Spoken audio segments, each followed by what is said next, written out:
ప్రజాస్వామ్య వ్యతిరేక చర్యలకు వ్యతిరేకంగా 70 లక్షల మంది అమెరికన్లు రోడ్డెక్కారు. 50 రాష్ట్రాల్లో ఈ నిరసనలు కొనసాగిన పరిస్థితి. సో ఏ రీజన్ ఏంటి దీనికి ఎంజీ రావు గారు? ఎస్ అండి, ఇప్పుడు యుఎస్ 250 సంవత్సరాల అమెరికా ప్రజాస్వామ్య చరిత్రలోనే పెద్ద ప్రొటెస్టుల్లో ఒక పీస్ఫుల్ ప్రొటెస్ట్ జరిగిందని చెప్పొచ్చండి. ఒక అతిపెద్ద ప్రొటెస్ట్ ఎందుకు జరిగిందంటే, ప్రస్తుత 58 అమెరికా 58వ అధ్యక్షుడిగా ప్రమాణ స్వీకారం చేసిన జనవరి 26 చేస్తే కేవలం 8 నెలల్లో ఆయన మీద యుఎస్లో తిరుగుబాటు అనేది మొదలైంది.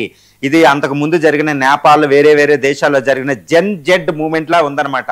అంటే ఇప్పుడు అమెరికన్ ప్రజలే అమెరికా అధ్యక్షుడు మాకొద్దు, ఆయన ఇంపీచ్ చేయండి, ఆయన తొలగించండి, నువ్వు రిమూవ్ అయిపో, నువ్వు మాకొద్దు అని నో కింగ్స్ ప్రొటెస్ట్ అని చేశారు. అంటే కింగ్ కాదు, మాకు అమెరికాలో ఉన్నది కింగ్ కాదు, అమెరికాలో ప్రజాస్వామ్యానికి మాతృక అని చెప్తాం, మదర్ ఆఫ్ ఆల్ డెమోక్రసీస్ అని చెప్పుకుంటున్నాం, వీ ద పీపుల్ అని అమెరికా రాజ్యాంగాన్ని 1776లో ద గ్రేట్ వాషింగ్టన్ లాంటి ఎంతో మంది, ఫ్రాంక్లిన్ ఇలాంటి గొప్ప America founding fathers of America తయారు చేశారు.